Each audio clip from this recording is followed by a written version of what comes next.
Good afternoon. कुछ बात करनी है तुम लोगों से।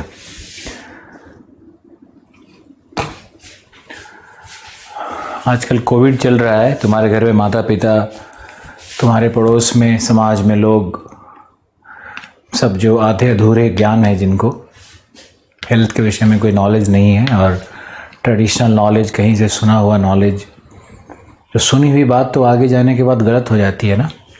जैसे चाइनीज़ विस्कर एक गेम होता है जिसमें कि हम किसी एक व्यक्ति के कान में कुछ कहें तो वो उसी बात को दूसरे को जब कहता है तो उसमें कुछ अलग बात कहता है, वो कुछ मिक्स कर देता है, कुछ अलग बात करता है वो। फिर वो जब तीसरे को कहेगा, वो फिर चौथे को कहेगा, फिर पाँचवें को कहेगा। तो ऐसे हमारे देश में हज़ारों वर्षों का जो हमारी सभ्यता है, संस्कृति है जो हमारी, उसमें ये चाइनीज़ विस्पर की तरह हमारा एंसेंट विजडम हमारे पास आ रहा है। हमने ये नहीं कहा कि हमारा विजडम गलत है या हमारे विजडम में कोई प्रॉब्लम है, लेकिन जिस तरह से हमारे घर में ही हमारे आसपास के लोग, समाज में सब लोग जिस तरह से अपने आप को आयुर्वेद का जानकार और बहुत सारा एंसेंट विजडम थोपने की कोशिश करते हैं, एक तो उनको साइंस का नॉलेज नहीं है, दूसरा वो कहीं किसी हिंदी अखबार का आर्टिकल पढ़ लेते हैं या फिर कहीं कोई न्यूज़ कहीं से पढ़ लेते हैं, तो उसको लेकर के कुछ वहाँ से नॉलेज, कुछ दादा दादी की कहानी, कुछ नाना नानी का नुस्खा, ये सब सुनकर के उनके पास जो एक्यूमुलेटेड नॉलेज है उसको अपने नेक्स्ट जनरेशन पे थोपने का कोशिश करते हैं। लेकिन नेक्स्ट जनरेशन को ऑलवेज थोड़ा स्मार्ट रहना चाहिए, थोड़ा अलर्ट रहना चाहिए। वो अपने पिछले जनरेशन का रिस्पेक्ट तो करें, लेकिन कोई आवश्यक नहीं है कि उनकी हर बात सुनी जाए। अब जैसे पुराने विजडम में अगर हम जाएंगे तो आजकल जो नए नए डॉक्टर हैं, झोला छाप या जो अखबार में आर्टिकल्स लिखने लगते हैं लोग, उनके अनुसार इम्यूनिटी का मतलब क्या है कि इम्यूनिटी का मतलब है कि जिंक भाई खूब सारा ले लो, विटामिन सी खूब सारा ले लो, विटामिन डी, तो अगर vitamin D, vitamin C, zinc, इस तरह का न्यूट्रिएंट्स हम लेते हैं, ऊपर से सप्लीमेंट्स लेते हैं, तो हमारा इम्यूनिटी बहुत बढ़ा रहेगा और अच्छा रहेगा। जबकि जिंक का साइड इफेक्ट बहुत ही डेंजरस है, आपको सूंघने की शक्ति तक खत्म कर देता है जिंक लेने से। और ये सारी चीज़ें हमारे कॉमन फूड में होती हैं, रोज दिनचर्या में जो भी हम खा रहे हैं, जो भी हम खाते हैं, दाल चावल ये सब, उसमें सफिशिएंट मात्रा में है, उतना ही मात्रा में चाहिए हम लोगों को। तो पहले तो ये समझो कि इनको लेने से कोई इम्यूनिटी बूस्टर जैसा ये कुछ नहीं काम कर रहा है, और हमारा भारत इसके चक्कर में पागल हो गया है।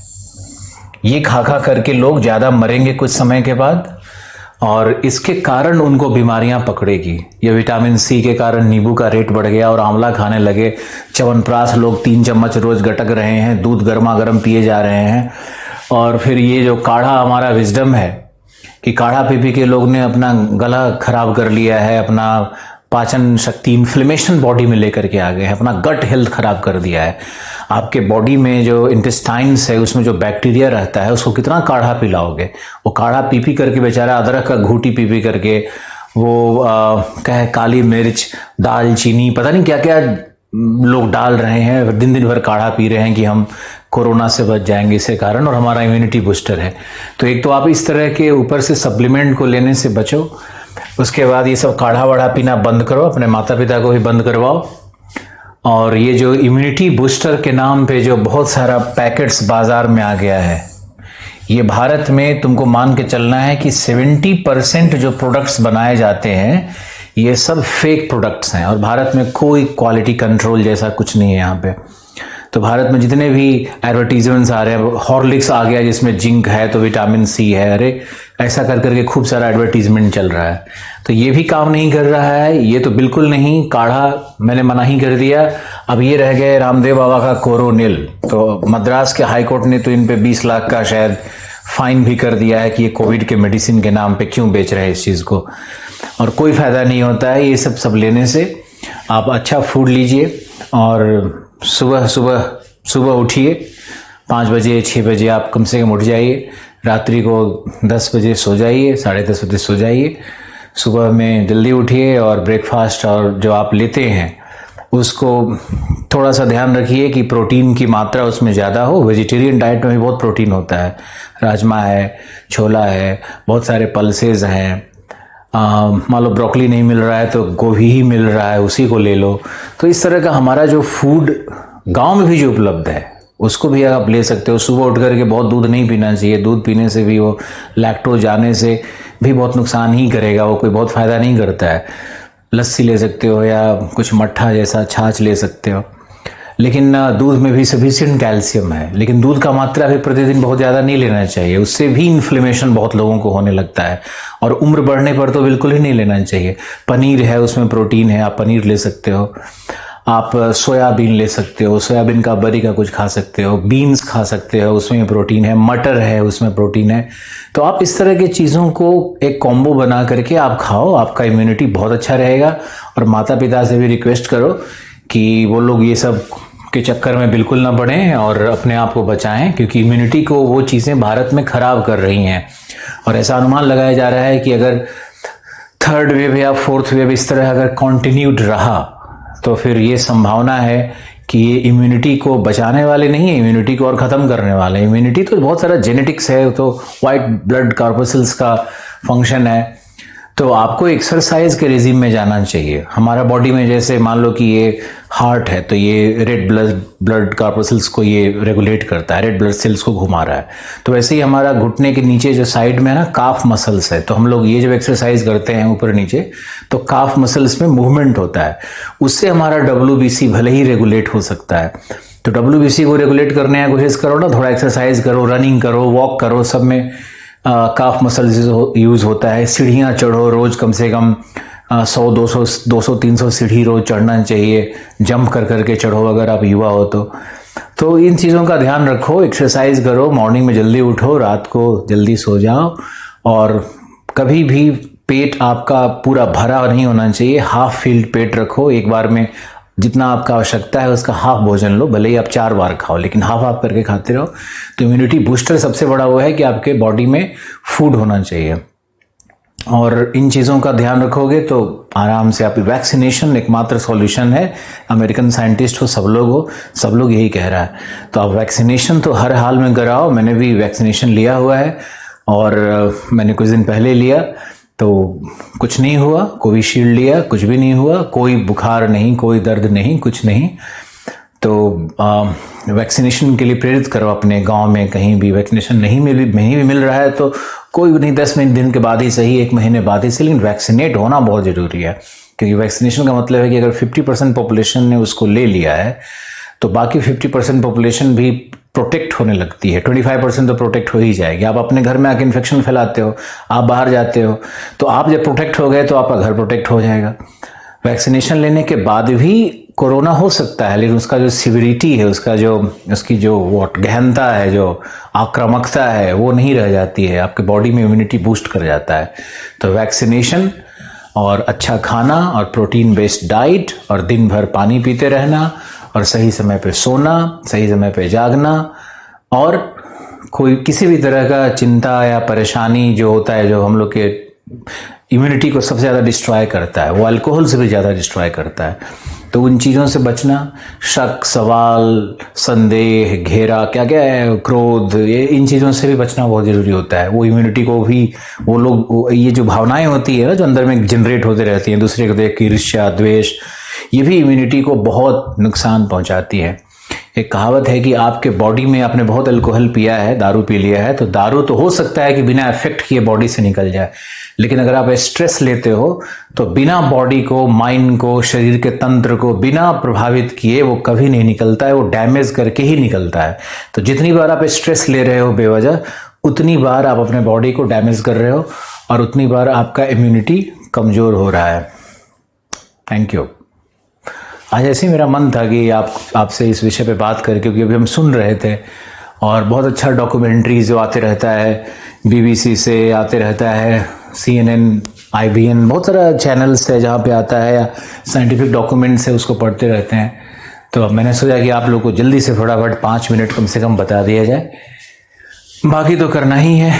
और हम लोग अब चलते हैं अपने वेजिटेशन वाले भाग में। इम्यूनिटी का मतलब समझ में आया कि नहीं, मुझे ये बताओ। पहले से भी समझते थे तो बहुत अच्छी बात है। वैसे हमारी जिम्मेदारी तो नहीं है इम्यूनिटी पे आपको बताने का, लेकिन बहुत मीथ है इम्यूनिटी को लेकर के, तो मैंने आपसे शेयर कर लिया और मुझे लगता है कि ये बात आपको आगे भी फैलानी चाहिए। अब माउंटेन वेजिटेशन, और माउंटेन वेजिटेशन में शुरू करते हैं। पहला है सब ट्रॉपिकल वार्म टेम्परेट। अच्छा, ओके ओ ऑल राइट, हम तो गलत कह रहे हैं कि रुको, शायद मुझे ना थोड़ा माउंटेन वेजिटेशन करवाना था आपका, तो माउंटेन सॉइल हुआ था। आप लिखो अगला चैप्टर वेजिटेशन, आपका ये न्यू चैप्टर है।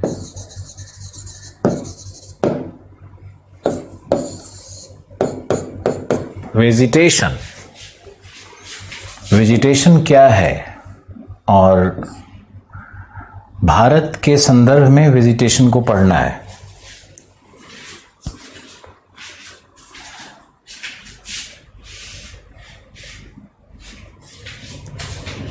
हाँ, वेजिटेशन स्टार्ट नहीं हुआ अभी, आज करते हैं ना, मृदा चल रहा है। सॉइल में कुछ बाकी है, क्या बाकी है मुझे याद दिलाओ, नासिर जल्दी से याद दिलाओ।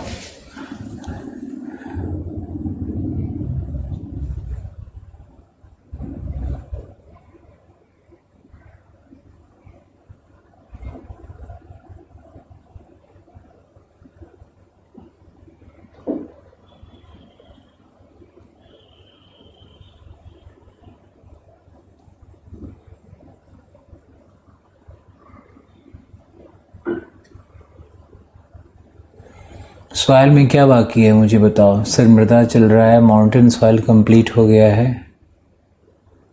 माउंटेन सॉइल के बाद क्या रह गया था? माउंटेन सॉइल हो गया था शायद, ओके। इसके बाद marshy and peaty soil, sandy soil और saline and alkaline soil, 3 soil type और रह रहा है ना। लेटराइट लिखवाया है कि नहीं?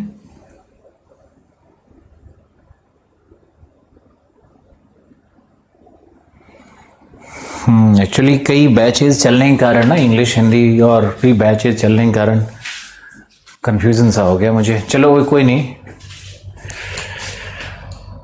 क्लियर बताओ कौन कौन सा सॉइल रह गया है।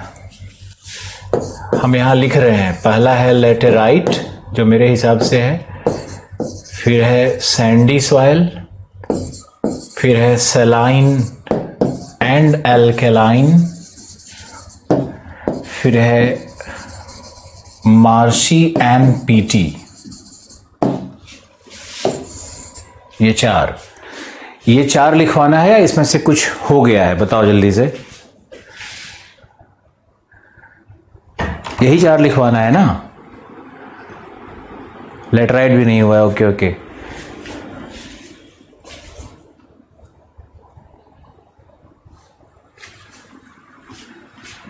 वेजिटेशन कुछ दिन पहले करवा दिया था अच्छे से। नहीं दीपक जी, वो तो मैंने झलक दिखाया था, उसको करवाना नहीं कहते हैं।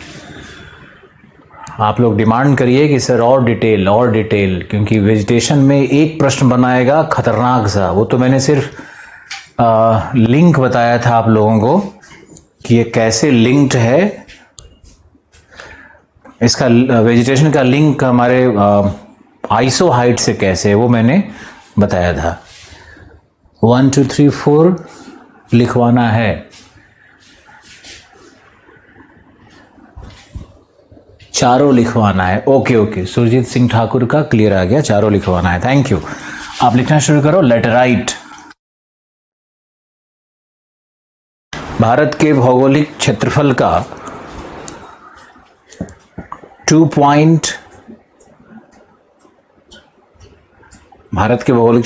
1.5 lakh square kilometre, 1.5 lakh square kilometre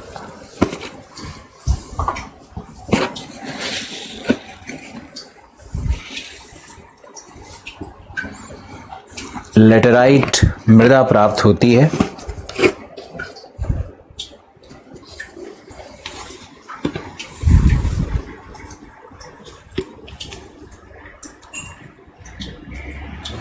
जो कुल मृदा का लगभग 5% भाग है।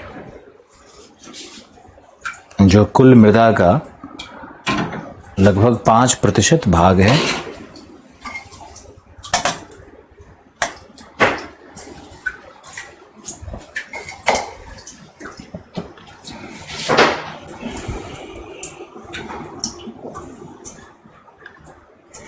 लेटेराइट शब्द की रचना बुकानन ने 1820 के आसपास बोले थे। बुकानन, डेट इंपॉर्टेंट नहीं है।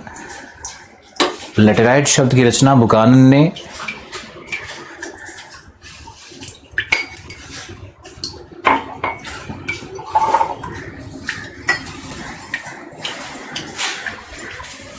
अपक्षयित चट्टानों के संदर्भ में किया है।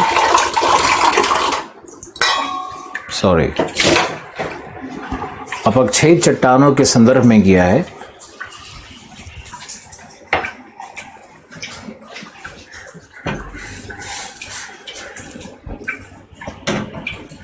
जो आर्गिलेसियस यानी मृतिका कर्ण एवं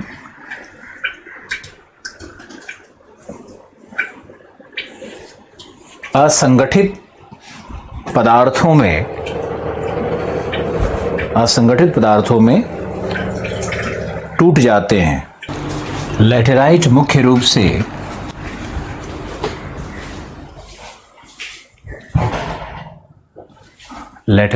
रूप से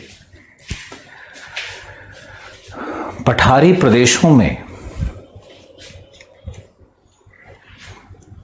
प्रदेशों में जहां मॉनसूनी वर्षा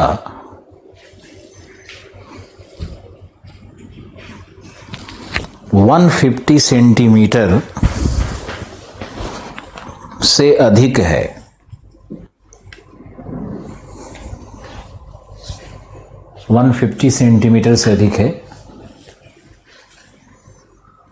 तथा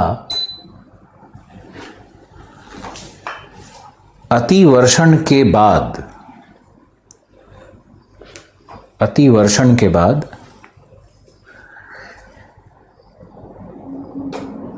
शुष्क काल प्रकट होता है।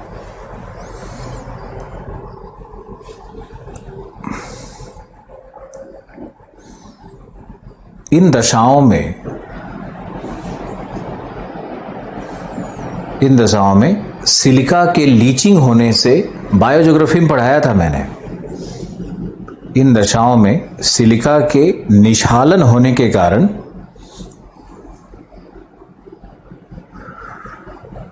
ऊपरी सतह में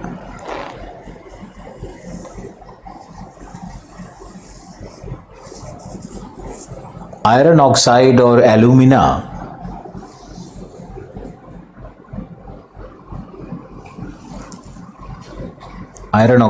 एल्यूमिना का जमाव हो जाता है,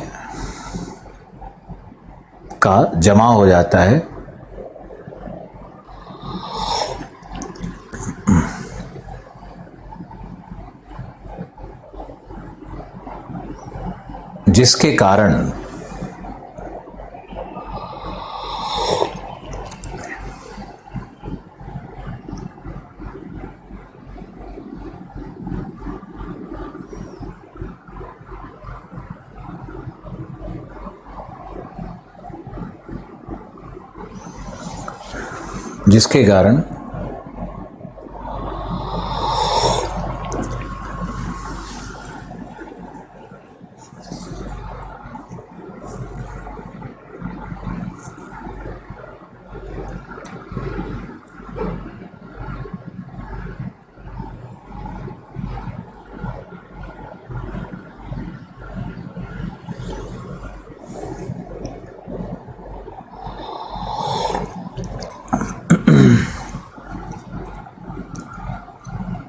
ऊपरी सतह में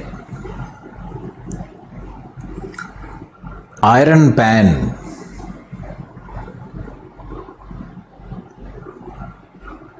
पैन ही लिख दो हिंदी में, लौह तश्तरी अच्छा नहीं लग रहा है। आयरन पैन का विकास हो जाता है।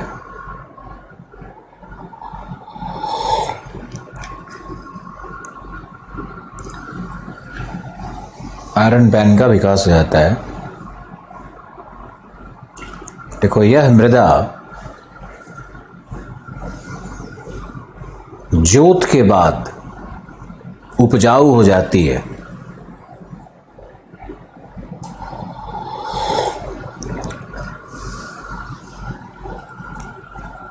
जोत के बाद उपजाऊ हो जाती है।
अगला पैराग्राफ लिखो। भारत में लेटराइट मृदा पश्चिमी घाट, पश्चिमी तटीय मैदान,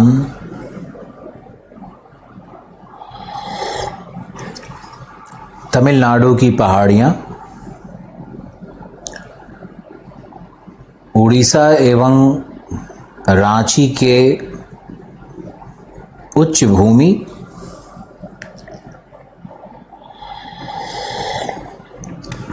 शिलोंग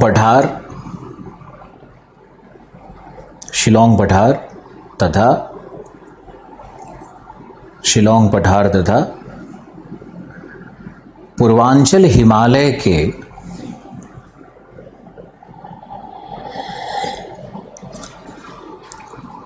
1200 मीटर से अधिक ऊंचाई वाले भागों पर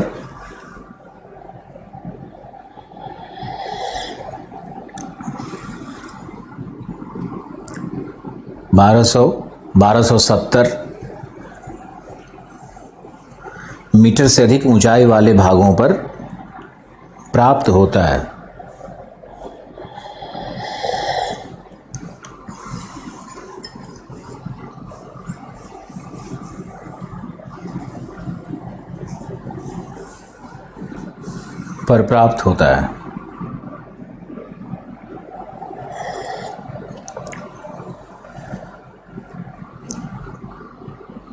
ये था वितरण। अब लिखो फसल एवं शस्य योग्यता क्या है। लिखो, इस मृदा में नाइट्रोजन, ह्यूमस, फॉस्फोरस, पोटाश की कमी होती है, परंतु खनिज में समृद्ध है। न्यूट्रिएंट्स तो कम है, खनिज में समृद्ध है। इसमें चावल, कहवा, चाय, मक्का के उत्पादन की संभावना बनती है।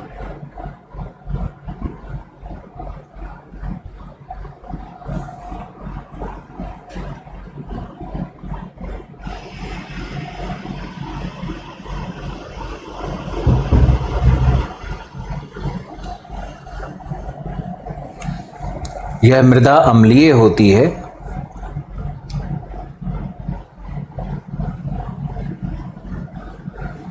अतः कुछ फसल जैसे रबर, सिनकोना, कोकोनट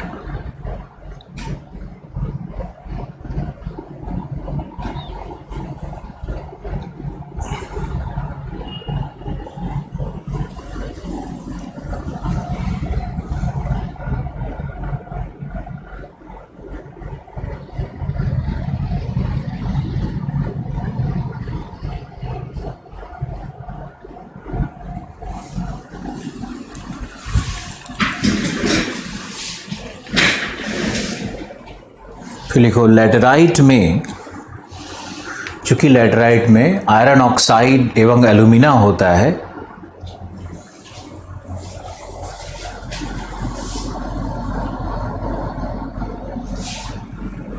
शस्य योग्यता का मतलब है क्रॉप सुटेबिलिटी, क्रॉप सुटेबिलिटी। देखो चूंकि यह एल्यूमिना एवं आयरन ऑक्साइड से निर्मित होता है, अतः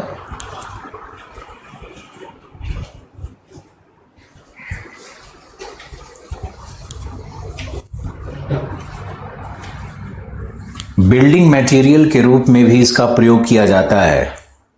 बिल्डिंग मटेरियल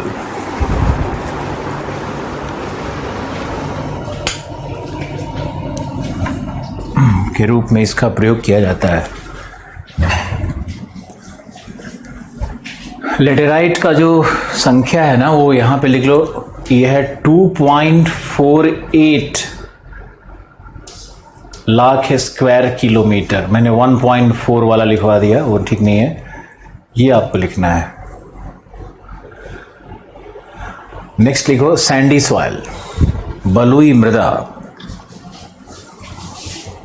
बलुई मृदा।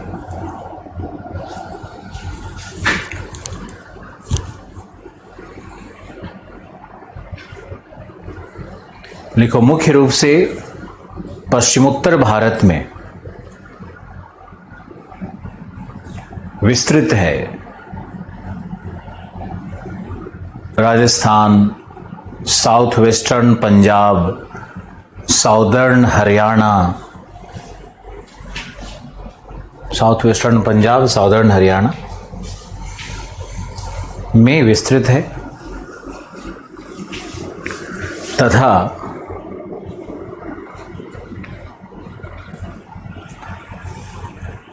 कुछ तटीय भागों में, जैसे कृष्णा एवं पेन्नूरू नदी के मध्य, कृष्णा एवं पेन्नूरू नदी के मध्य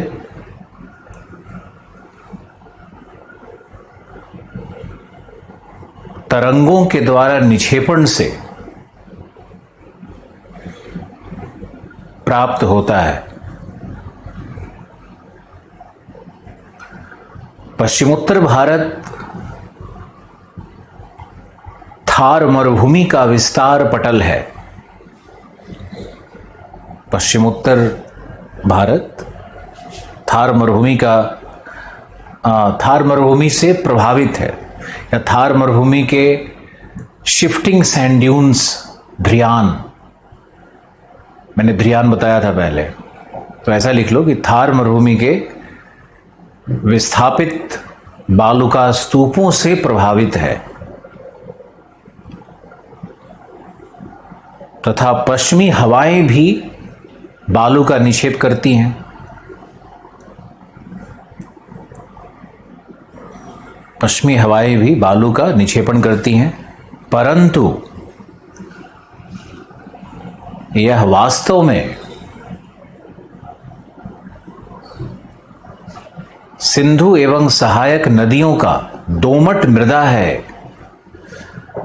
सिंधु एवं सहायक नदियों का दोमट मृदा है, जलोढ़ दोमट है, जलोढ़ है।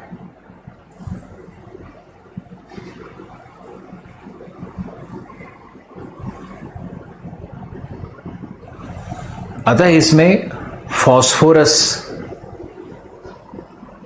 सामान्य, पोटाश उच्च, परंतु नाइट्रोजन एवं ह्यूमस में असमृद्ध है।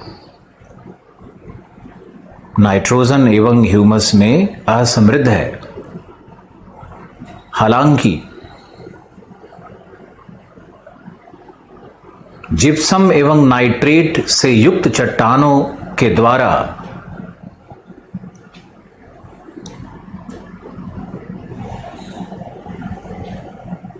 नाइट्रेट चट्टानों के द्वारा इस कमी को पूरा किया जाता है। इस कमी को प्राकृतिक रूप से, इस कमी का प्राकृतिक रूप से भरण किया जाता है। इस कमी का प्राकृतिक रूप से भरण किया जाता है।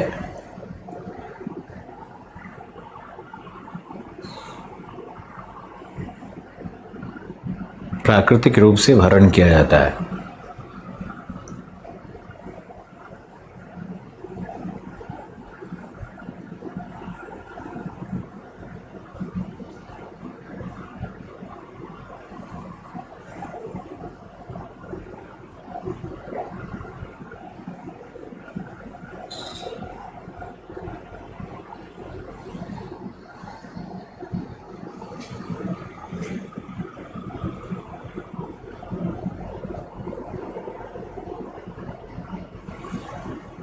प्राकृतिक रूप से भरण किया जाता है।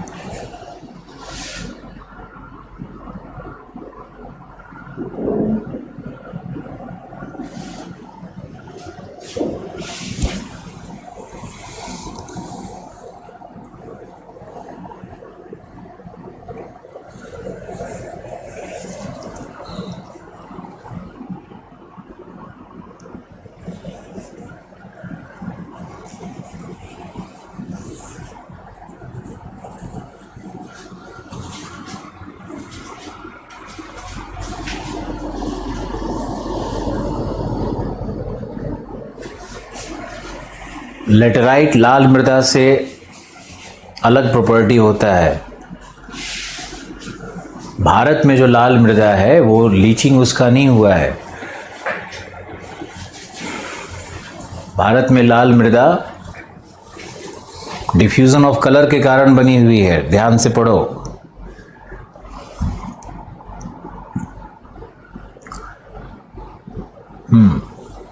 लिखो, अतः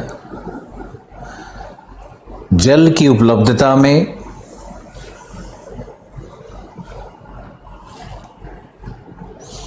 यह मृदा उत्पादकता या अत्यंत उत्पादक है।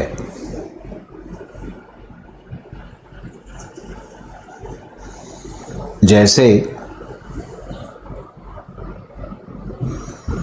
इंदिरा गांधी कैनाल, जैसे इंदिरा गांधी कैनाल से या के कमांड एरिया या के द्वारा सिंचित क्षेत्र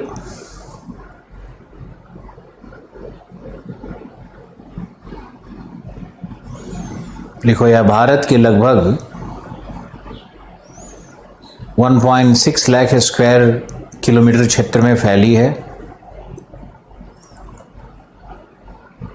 तथा इसका निरंतर विस्तार हो रहा है।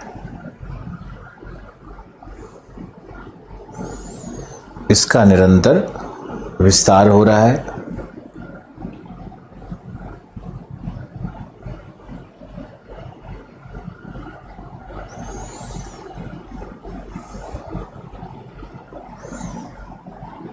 मुख्य फसल बाजरा, मोठ, दलहन, तिलहन,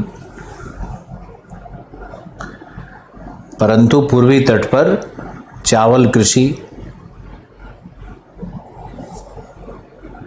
इंदिरा गांधी नहर के कमांड एरिया में भी चावल, गेहूं, गन्ना, कपास,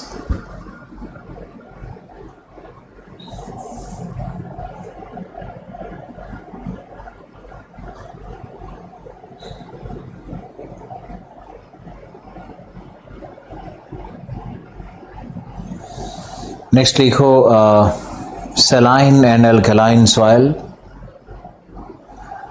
लवणीय एवं क्षारीय मृदा।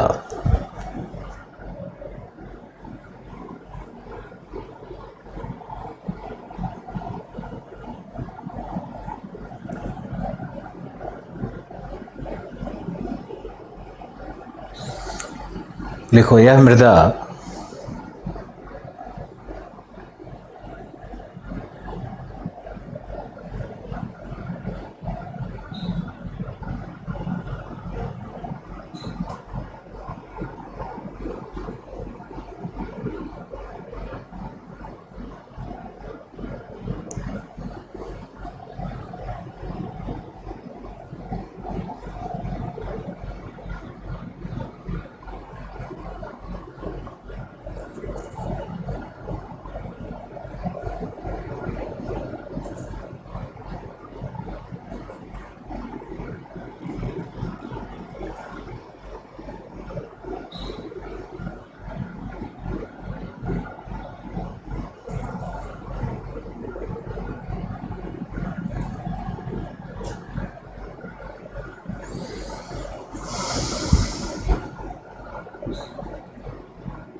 लिखो नेक्स्ट। लवणीय एवं क्षारीय मृदा। लिखो यह मृदा दो प्रकार की है, ए प्राकृतिक, बी मानव जनित। प्राकृतिक में लिखो यह पश्चिमी राजस्थान एवं पूर्वी तट के शुष्कतम भागों में कृष्णा तथा कावेरी नदी के मध्य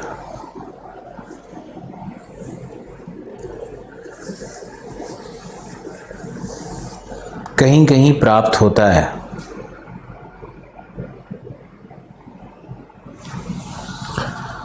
फिर लिखो मानव जनित,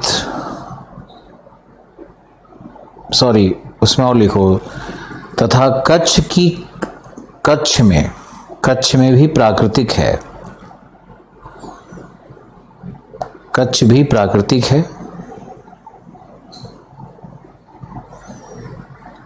लिखो यहां लिखो ये चूंकि ये शुष्क प्रदेश हैं, अतः कैपिलरी एक्शन से केशिका क्रिया के द्वारा तथा भूगार्भिक काल में समुद्री लहरों के निक्षेप के द्वारा, भूगार्भिक काल में समुद्री लहरों के निक्षेप के द्वारा लवणीय मृदा का विकास हुआ है।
अब लिखो मानव निर्मित लवणीय मृदा।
मानव जनित वैलिगो हरित क्रांति के प्रदेश,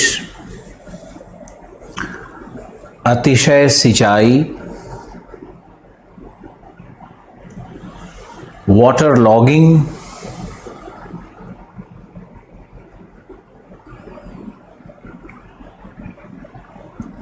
क्षीण अपवहन तंत्र, जल जमाव, क्षीण अपवहन तंत्र,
लिखो गलत कृषि प्रणाली, अनसाइंटिफिक एग्रीकल्चर, अवैज्ञानिक कृषि, अवैज्ञानिक शस्य चयन।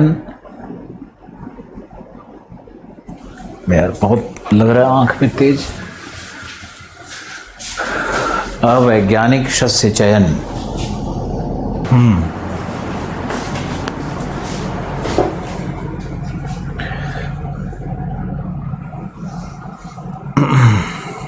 के कारण लवणता में वृद्धि हुई है।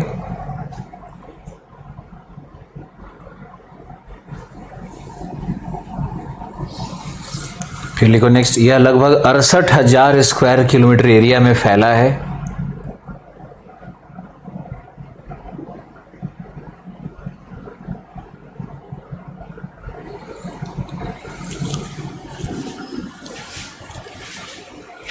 अड़सठ 68,000 स्क्वायर किलोमीटर एरिया में फैला है तथा पंजाब में 1.25 लाख हेक्टेयर तथा यूपी में 1.21 लाख हेक्टेयर जमीन या मृदा लवणीय हो चुकी है। मृदा लवणीय हो चुकी है।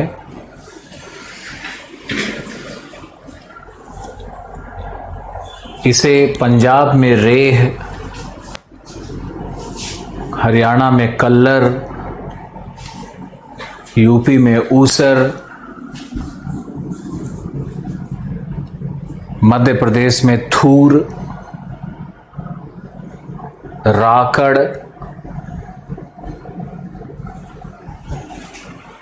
थूर, राकड़, चौपन, राजस्थान में भी थूर, चौपन इत्यादि नामों से जाना जाता है, इत्यादि संज्ञाओं से जाना जाता है।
लिखो निराकरण। इस मृदा का निराकरण कैसे हो सकता है? उसमें पहला है जिप्सम का प्रयोग,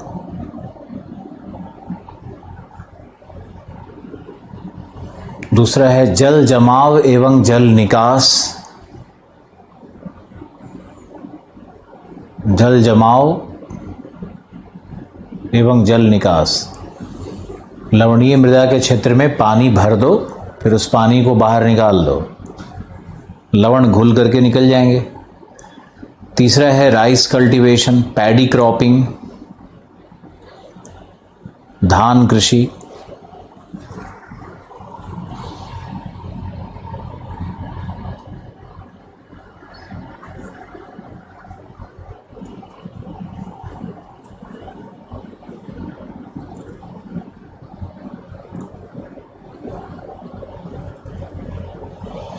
ओके, लास्ट है मार्शी एंड पीटी सॉइल, दलदली मृदा। 18,000 वर्ग किलोमीटर में विस्तृत,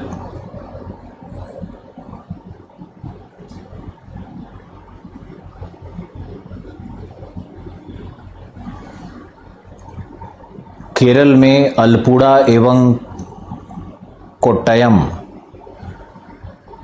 कोट्टापुरम,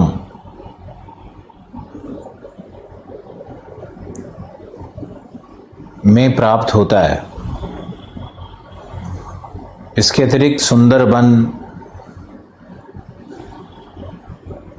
नदी घाटियां,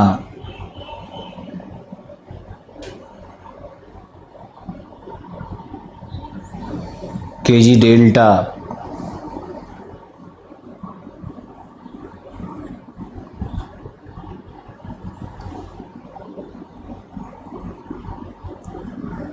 दक्कन के पठार जहां अति सिंचाई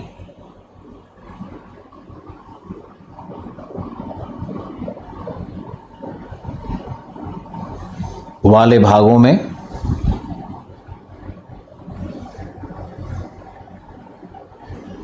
इसका रंग ब्लूइश ब्लैक, नीला काला, आयरन ऑक्साइड इसमें मूल रूप से फेरस ऑक्साइड प्राप्त होता है।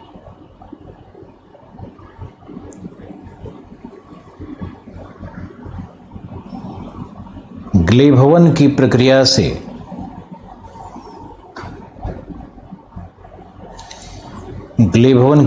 से इस मृदा का निर्माण होता है।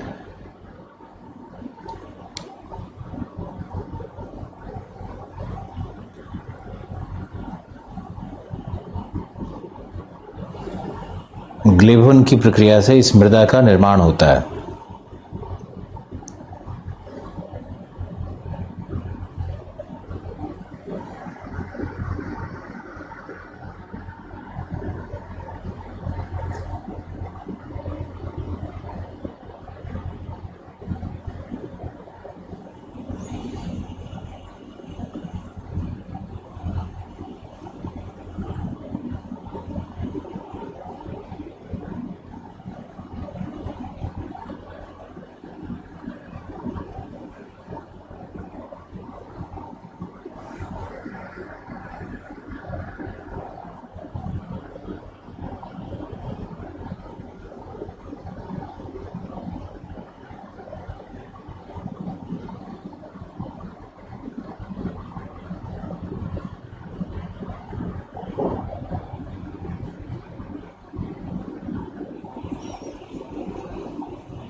इसे केरल में कारी मृदा भी कहते हैं। केरल में कारी मृदा भी कहते हैं।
और तो कुछ नहीं रह गया।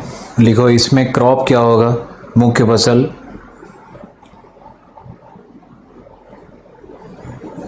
इसमें फसल हो सकता है राइस,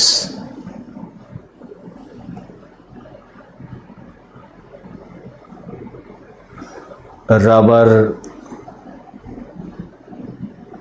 कोकोनट,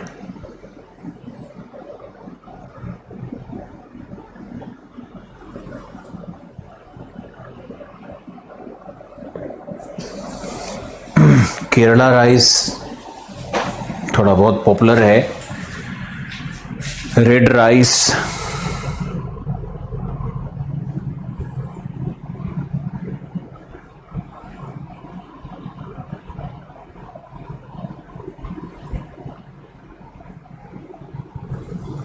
देखो यह अम्लीय मृदा होती है, पोटास और फॉस्फेट में असमृद्ध है,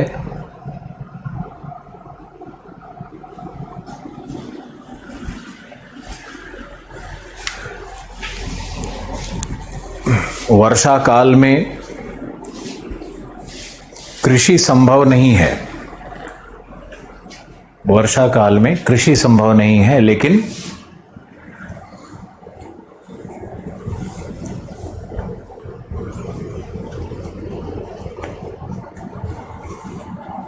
वर्षा काल में कृषि संभव नहीं है, लेकिन शुष्क काल में, जैसे ही मान लो विंटर आ जाता है, वर्षा नहीं होती है, जो वर्षा या कम वर्षा वाले जो महीने होते हैं उसमें चावल कृषि होती है।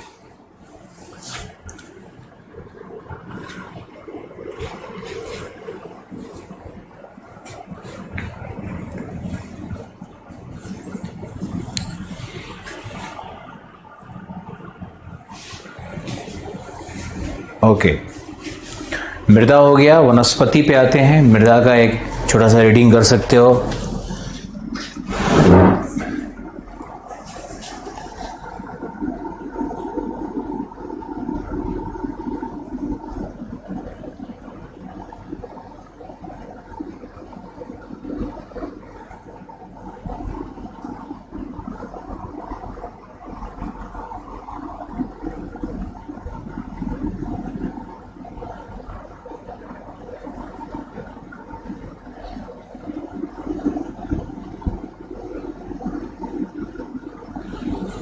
बिहार में जो वर्षा हो रही है उसका कारण वहां का साइक्लोन है, उड़ीसा वाला।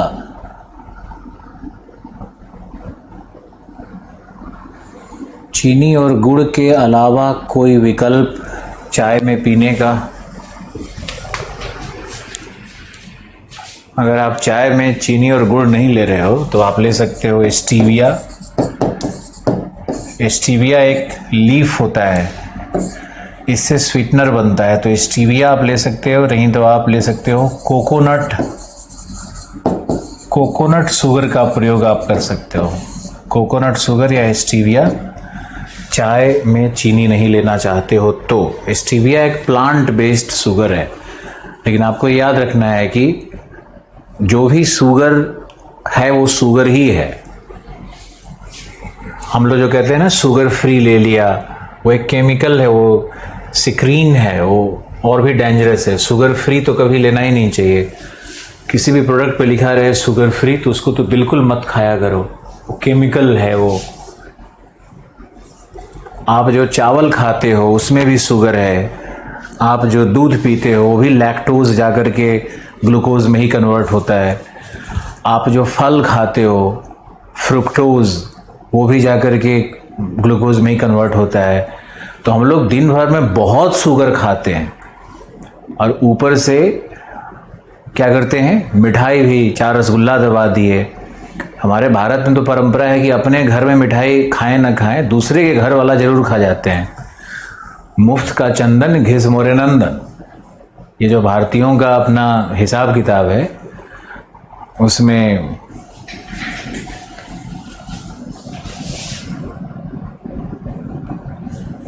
चलो ओके। अब हम लोग आ जाते हैं वेजिटेशन पे। अब आइए वेजिटेशन पे। वेजिटेशन पे वेजिटेशन का मीनिंग क्या है उसको पहले समझना है। लिखिए वनस्पति, हमने आपको बायोज्योग्राफी में थोड़ा सा एक्सप्लेन किया था, और बायोज्योग्राफी में आप एक बार फिर वापस जाकर के देखना, नहीं तो अभी लिखवा रहे हैं थोड़ा सा। लिखिए वेजिटेशन का अर्थ है, वनस्पति का अर्थ है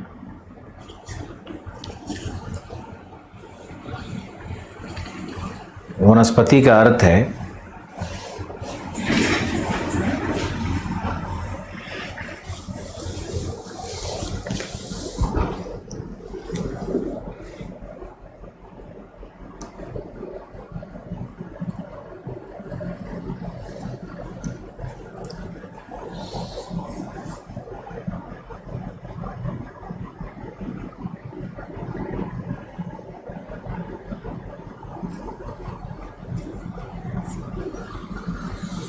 assemblies of different plant species,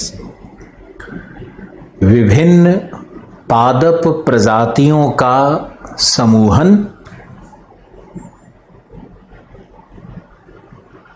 पादप प्रजातियों का समूहन जो एक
जो एक विशिष्ट जलवायु प्रदेश में उत्पन्न होते हैं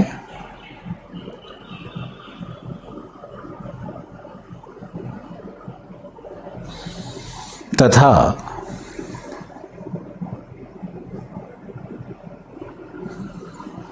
जलवायु प्रदेश में उत्पन्न होते हैं तथा प्राकृतिक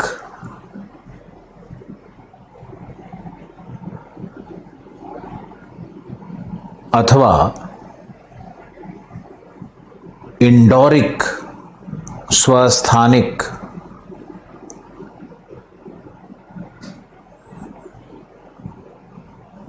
एवं गैर स्थानिक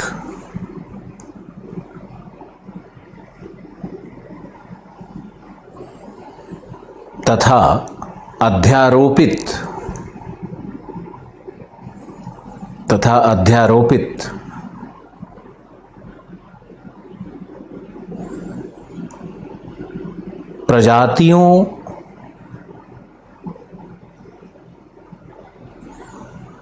प्रजातियों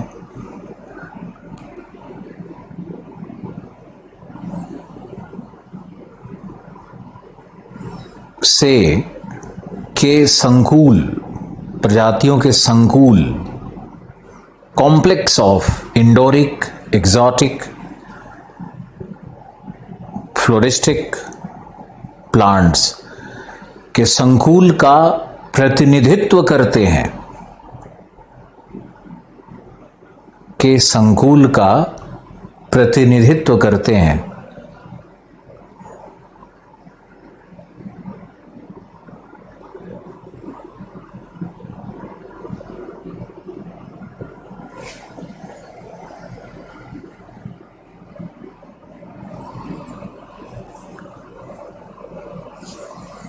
हिंदी माध्यम में देखो, ज्योग्राफी में 305, 307 नंबर बहुत लोगों को आया हुआ है, लेकिन उनको आता है जो ज्योग्राफी के जेन्युइन स्टूडेंट होते हैं। आपके राजस्थान में ही शैलेंद्र सिंह इंदौलिया 2017 या 18 में 38वां रैंक लाया। हिंदी माध्यम का ही तो है, ज्योग्राफी में 300 लाया ना। मयंक द्विवेदी पिछले वर्ष 305 या 307 नंबर लाया। तो ऐसा तो है नहीं कि यूपीएससी, एक और श्रीवास्तव लड़का है, बार बार भूल जाते हैं, वो भी 307 लाया। आप इन लोगों से इंटरनेट पे कांटेक्ट कर सकते हो, हमारे ऑफिस से भी नंबर ले सकते हो कि इन लोगों को नंबर कैसे आया। आपके लिए उदाहरण ये है, उदाहरण ये नहीं है कि बाकी बाजार में लोग क्या कह रहे हैं, बाजार की क्या हालत है हिंदी माध्यम की, वो एक बार ईमानदारी से परखने निकलोगे तब समझ में आएगा। 90% बच्चे हिंदी साहित्य ले चुके हैं, वो तो हवा बही बस बह गए, वीडियो क्लास देख रहे हैं। भावनात्मक बातें करो तो हिंदी माध्यम बहुत खुश होता है, प्रैक्टिकल और इस तरह की साइंटिफिक बात कर दो तो फिर हिंदी माध्यम नाराज हो जाता है। हिंदी माध्यम को एक लाइन, एक शब्द, एक किसी की आलोचना नहीं बर्दाश्त होती है, उसमें भी वो किसी का दुष्टता ढूंढ लेता है, किसी का भेदभाव ढूंढ लेता है, वो चुप करा के ही दम लेता है। सबसे बड़ी बात है कि हिंदी माध्यम में जो आप पढ़ते हो वो इंग्लिश माध्यम के मटेरियल से मैच ही नहीं करता है, और यूपीएससी जो मॉडल आंसर बनाती है वो इंग्लिश मीडियम के मटेरियल से बनाती है। ये तो आप समझते हो ना कि जो क्वेश्चंस बनते हैं, प्रश्न बनते हैं, वो इंग्लिश मीडियम के किताबों से बनते हैं, इंग्लिश मीडियम के प्रोफेसर्स बनाते हैं, वो हिंदी माध्यम के नहीं होते हैं। तो उन्होंने प्रश्न बनाया, अंग्रेजी माध्यम के लोगों ने मॉडल आंसर्स बनाए। अब हिंदी माध्यम में तो उसका कंप्यूटर ट्रांसलेशन हो गया। कंप्यूटर ट्रांसलेशन में संस्कृत निष्ठ हिंदी निकल करके आ गई। अब हिंदी माध्यम की दो भीषण समस्याएं हैं। ए, उसको हिंदी नहीं आती लिखने। तुम लोगों में से अगर हम अभी 25 लोगों को भी कह दें, 300 बच्चों को भी बिठाकर ये कहा जाए कि एक एक निबंध लिखो, तो 300 में 290 बच्चा लिखेगा कि हमारी मुलाकात के मद्देनजर, ये तो हिंदी लिखते हो। क्या यही भाषा एक्सेप्टेबल है यूपीएससी को? सोच करके बताना। और यही भाषा का प्रयोग हिंदी के सारे लोग कर रहे हैं, मुखर्जी नगर के, और वो हिंदी माध्यम को लोगों को अच्छा लग रहा है क्योंकि वो उसको समझ पा रहे हैं। तो पढ़ क्या रहे हैं, पढ़ाया क्या जा रहा है, भाषा बोली क्या जा रही है, भाषा सीखी क्या जा रही है, और यूपीएससी में कौन सी भाषा और कौन से मैटर का प्रयोग किया जा रहा है, दोनों में इतना गैप हो गया। इतना गैप हो गया तो अब कहां से होगा? हिंदी माध्यम के जितने टीचर हैं सबसे बात करो तो उनका घमंड आसमान में है। 10-20-50 लाख रुपया जो भी कमा लेते हैं आज के डेट में, वो बात करते हैं, वो किसी का रिस्पेक्ट करते हैं? उनका अहंकार अलग है। हमने तो देखो जीएस कोर्स रन करके देख लिया ना। पहले भी मैंने कोर्स रन किया था।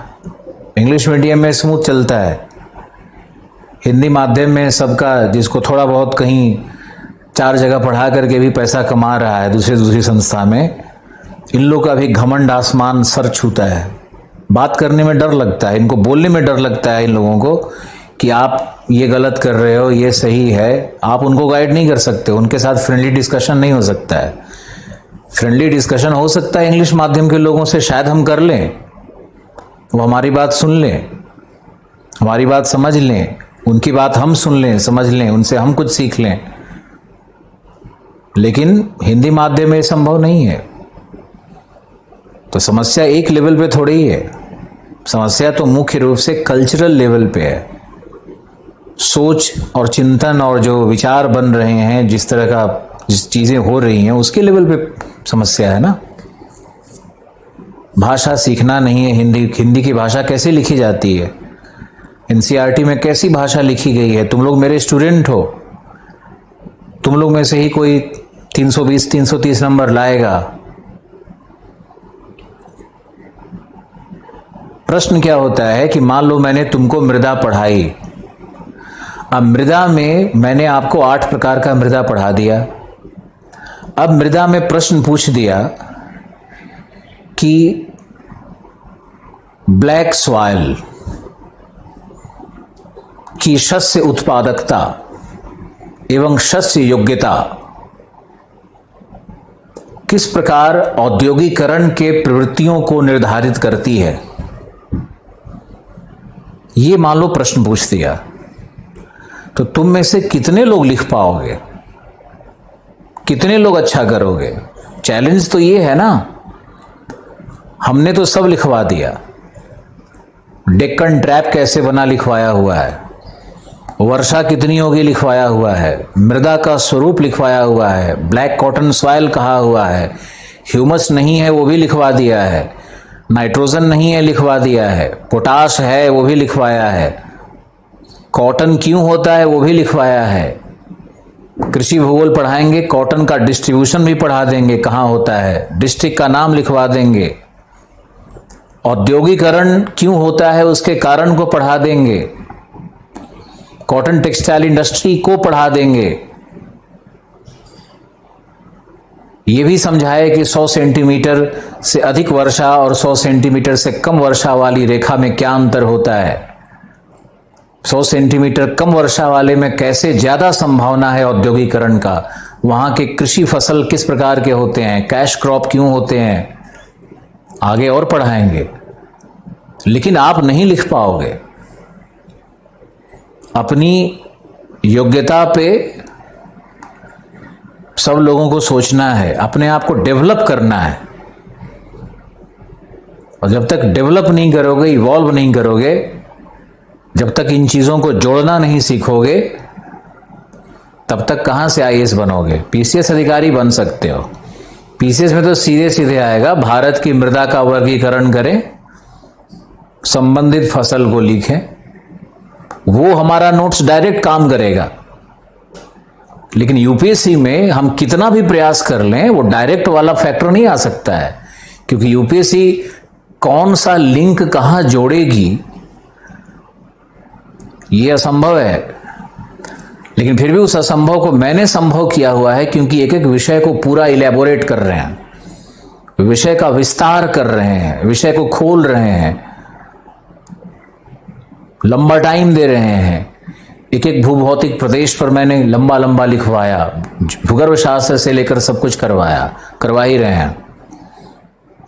लेकिन आप पढ़ोगे ही नहीं, क्या कर लेंगे हम? और हम तो 500 नंबर के ही मालिक हैं ना, बाकी का जो 1250 नंबर इधर और इंटरव्यू का लगा लो, ये कौन करेगा?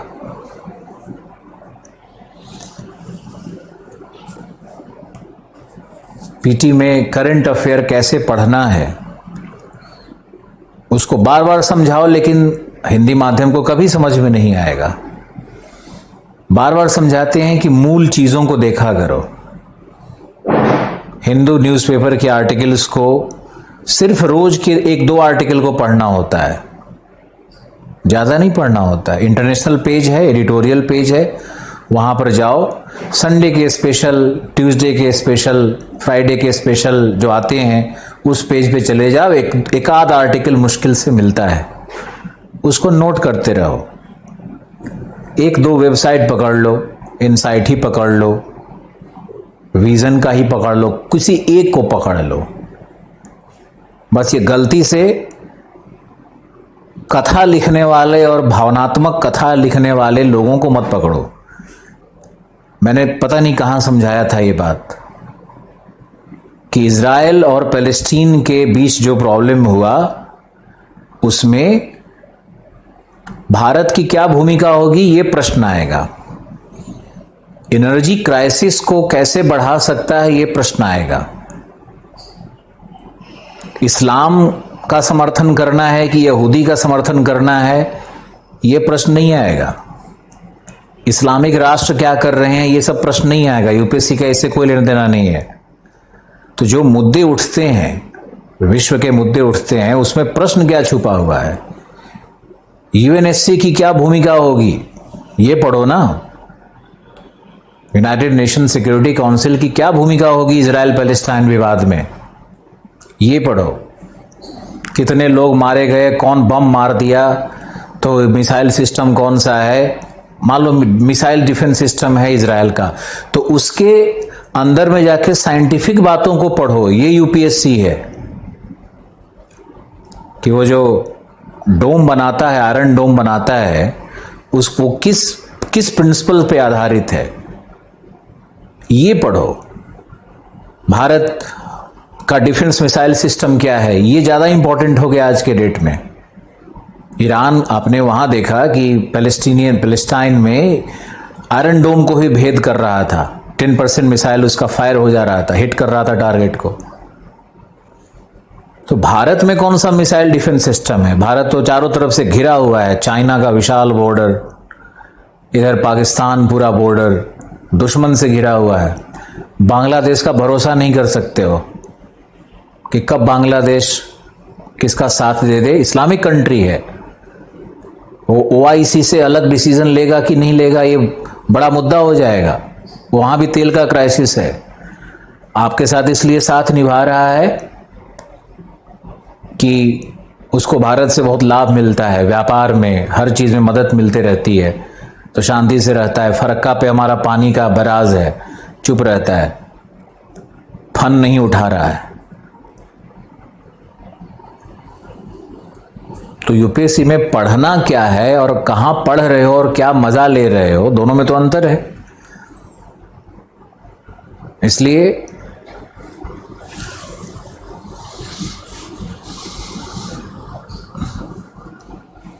माध्यम को दोषी न मान करके आप सभी लोग अपना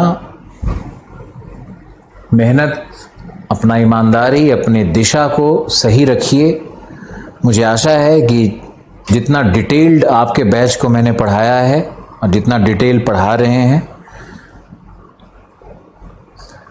उससे बाहर कुछ नहीं जाएगा।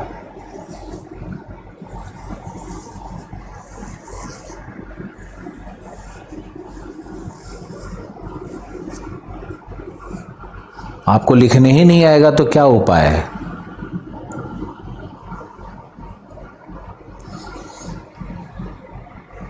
और आपका मुद्दा होता है कि आप लोगों का सबका हिंदी माध्यम में देखा है मैंने कि वो मान लो ज्योग्राफी में या जीएस में 25 प्रश्न पूछा, 25 में 2 प्रश्न नोट से नहीं है, वो उसके लिए मुद्दा है हिंदी माध्यम के लोगों का। उसी 2 को लेकर के वो तना तनी निगेटिव बात करना, लिखना, भला बुरा कहना, अरे बेकार है मत लो, ज्योग्राफी तो ऐसे है वैसे है, अरे सर का नोट्स भी नहीं आया। वो 23 क्वेश्चन आया हुआ है, उसके बारे में कभी नहीं बोलेगा। ये कौन सी परंपरा है? तो ऐसे थोड़ी हम और मेरा उद्देश्य हिंदी माध्यम को समझाना है।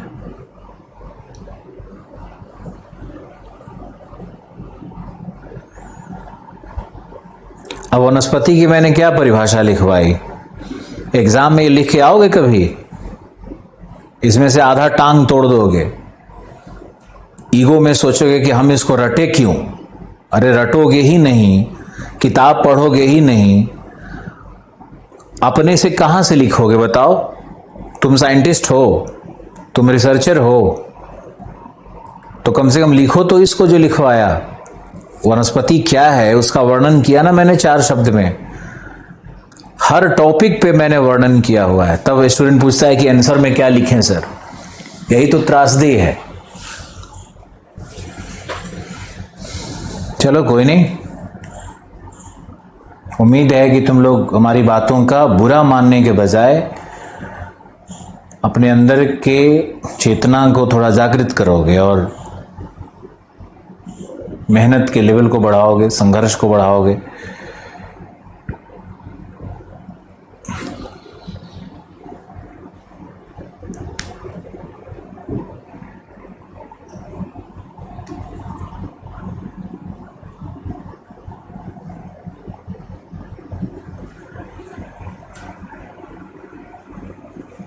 चलो ओके, क्या हो गया? अब लिखो, भारत के वनस्पति को चैंपियन ने 116 वर्गों में बांटा।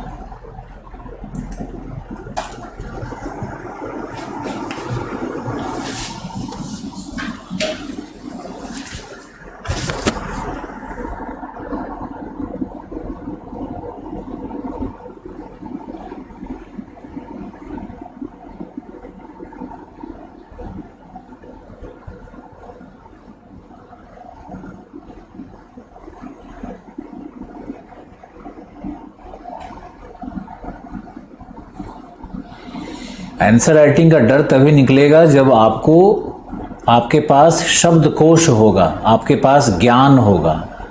अंडरस्टैंडिंग अलग चीज होता है, लेकिन अंडरस्टैंडिंग को व्यक्त करने के शब्द होने चाहिए।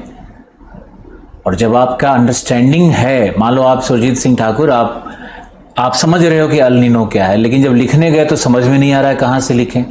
तो उसके लिए तो ये है ना, मान लो एल नीनो हमने पढ़ाया, आपसे क्या प्रश्न पूछेगा मालूम?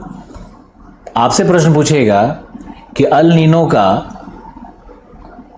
वैश्विक जलवायु पर क्या प्रभाव है। अभी आप नहीं लिख पाओगे।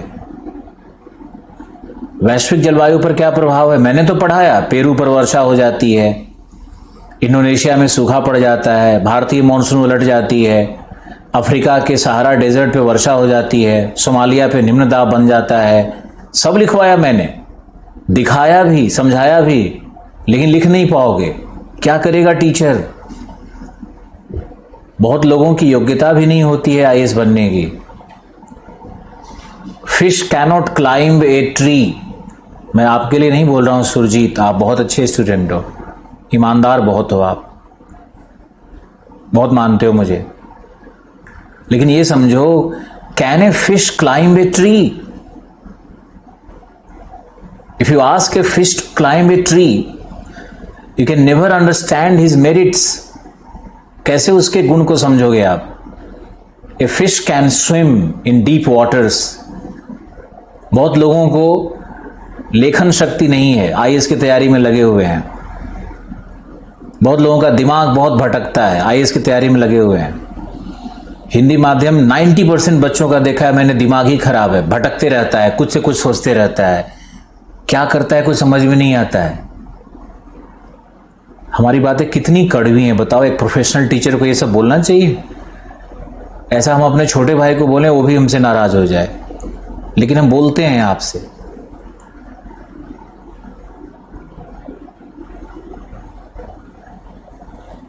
आंसर राइटिंग करने के लिए सबसे पहले नोट्स को खूब पढ़ो और किताबों को भी अंडरलाइन कर करके पढ़ो, और हमारे नोट्स में जहां समझ में आए कुछ कुछ ऐड करो। क्या ही ऐड करोगे, इतना तो पहले ही लिखवा दिया।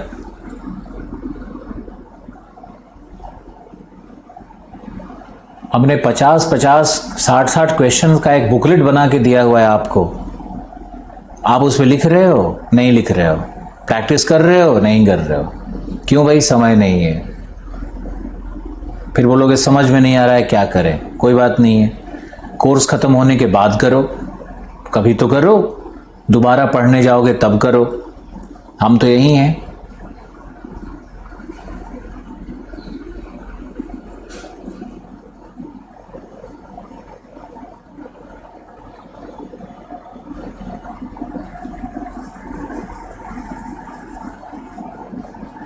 आंसर राइटिंग पे भी हम क्लास लेंगे अभी, और क्योंकि फिजिकल ख़त्म हो गया ना, तो अब फिजिकल वाले को उठा करके और क्लास लेंगे।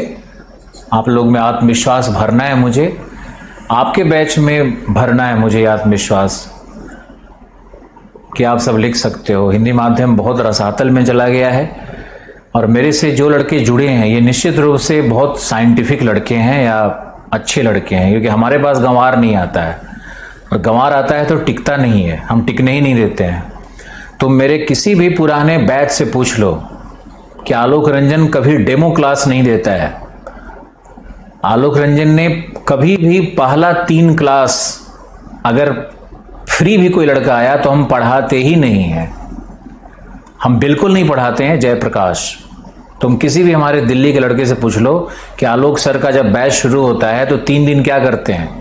पहला 3 दिन हम मस्ती करते हैं। लोग आता है, मेरा मुंह देखता है, बोलता है अरे यार ये क्या पढ़ाएगा, ये तो गप मारता है, निकल जाता है। हम भी सोचते हैं कि निकल ही जाओ, क्योंकि मुझे पता है ना कि रिजल्ट कौन देता है।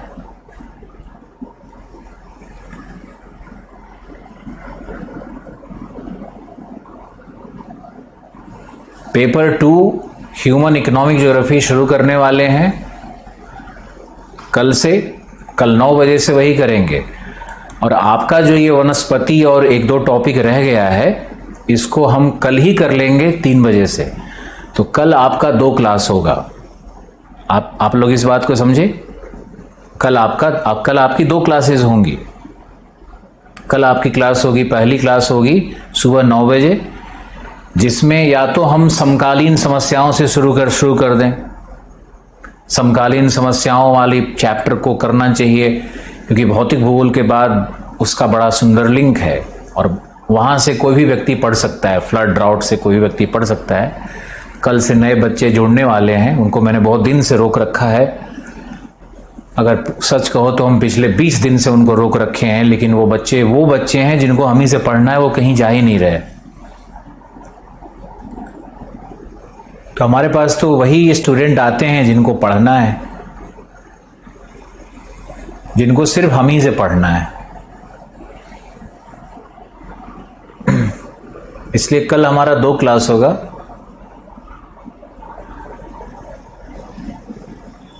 पेपर 2 में जो प्रश्न आते हैं ना, उनको उठा करके और उसको डिस्कस किया जाएगा। फिर हम लोग डिसाइड करेंगे कि पेपर 2 में कितना करंट है और कितना फंडामेंटल या बेसिक ज्योग्राफी से ही आता है। आपको ये समझ में आने लगेगा कि पेपर 2 में बहुत नंबर आता है। किसी भी से पूछ लो, पेपर 2 में सबको नंबर आता है, क्योंकि फंडामेंटल चीज़ों को लिखो और करंट वाली बातों को उसमें जोड़ दो। पेपर 2 बहुत आसान हो गया है, जब तक लिखे नहीं हो तभी तक डर है। मेन चैलेंज है पेपर 1, इसमें नंबर नहीं आ रहा है लोगों को, इसीलिए पेपर 1 में इतनी मेहनत और इतना सब कुछ किया गया है। खैर, आगे भी जारी रखेंगे। अब आपसे कल ही मिलते हैं 9 बजे। चलिए बस।